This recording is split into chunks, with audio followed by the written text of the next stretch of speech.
Hey everyone, what's going on? Greg here again from Team Blast. I have another video around Apple Maps local SEO. I have a client, they are a psychic, and for Apple Maps, I'm able to improve their map ranking from 5% of the time they're on page one of Apple Maps to now 15% of the time. It's going to lead to more impressions, profile, clicks, website visits, phone calls, and potential bookings as well. So I use Local Falcon. That's the primary tool I use for all of my local SEO clients. They have a feature where you can track Apple Maps. Now, just to kind of explain this, the way that Local Falcon uses Apple is that they go off DuckDuckGo. So if you use the search engine DuckDuckGo, you search for psychic, psychic near me, psychic service. There's going to be a map pack from DuckDuckGo. That is what Local Falcon is using for their share of local voice, but it does translate to better impressions via Apple Maps search.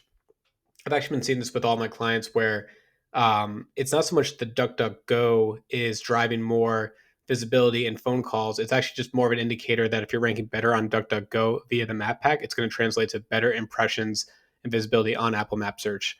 So here it is. The keyword is psychic service. My client is the blue line way down there in the bottom, and I have the top competitors that I'm looking at. What I did to make this a lot easier to read is that I simply just removed all the top competitors. So I'm looking at just my clients. So again, they started at 5% of the time, then they had a little bit of a peak, and then they dropped. That drop is expected. What I do for my clients is that I get very aggressive when it comes to improving their ranks. So we made a lot of changes to their profile. These changes included things like the description, the filters, the showcases, the photos, and even more than that. What generally happens is that you have to kind of shock the system a little bit and have some pain for a while to then actually have the growth that we're having. So we're actually going to get more visibility now for the keyword psychic service. And by the way, this keyword is also translated into other terms too, like psychic, psychic medium, psychic, near me, different keywords as well. But this is the primary category search. So here's how the map has changed. So I keep talking about the 5% to 15%. This is just the easiest way to kind of see how that was actually doing. So on 820, actually on 823, so August 23rd, we had a 1.23% of the time that we were on page one via Apple Maps. Then on September 12th, we had a little bit around, I think it must have been around 5 to 6%. And now today on August 16th, we have, as I mentioned, now that 15% ranking. We're in more areas now on the north east side of this quadrant that we're on page one again via DuckDuckGo, which is going to translate directly into Apple Map rankings. So here are some tips for better Apple Map rankings for your business. So I have 1 through 7. I'm going to start on the left. I encourage you to run multiple local Falcon scans and play around with the radius and the grid size. So for example, you could do things like 9 by 9, 6 miles. You can change it to 13 by 13, 6 miles. Play around with different keywords and grid size and get a baseline metric of how you're ranking via Apple Maps. Next, look at the top competitors who are ranking for those keywords and the grid sizes. Those are going to be the gaps you need to close. You want to look at their profile and understand, okay, do they have any filters that we don't have?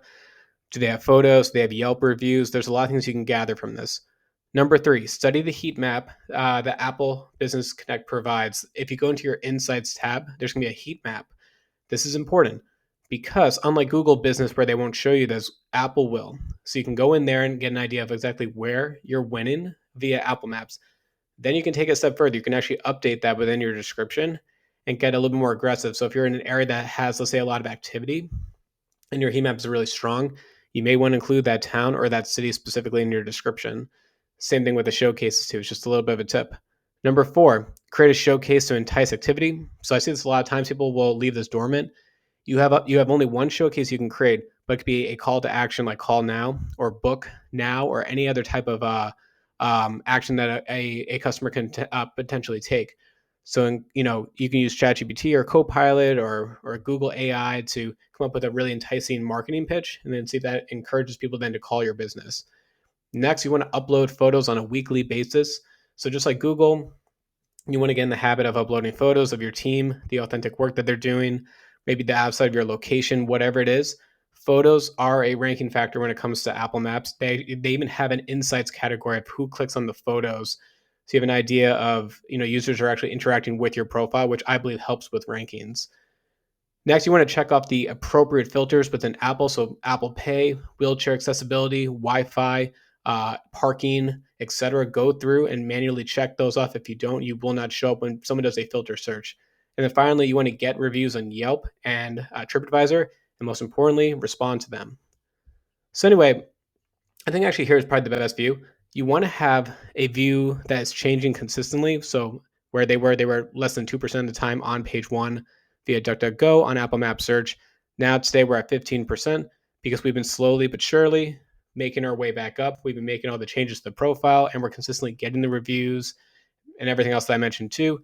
And it does take time, but you want to see that slow and steady progress, which will then lead to more impressions, website clicks, phone calls, bookings, and the potential leads for your business.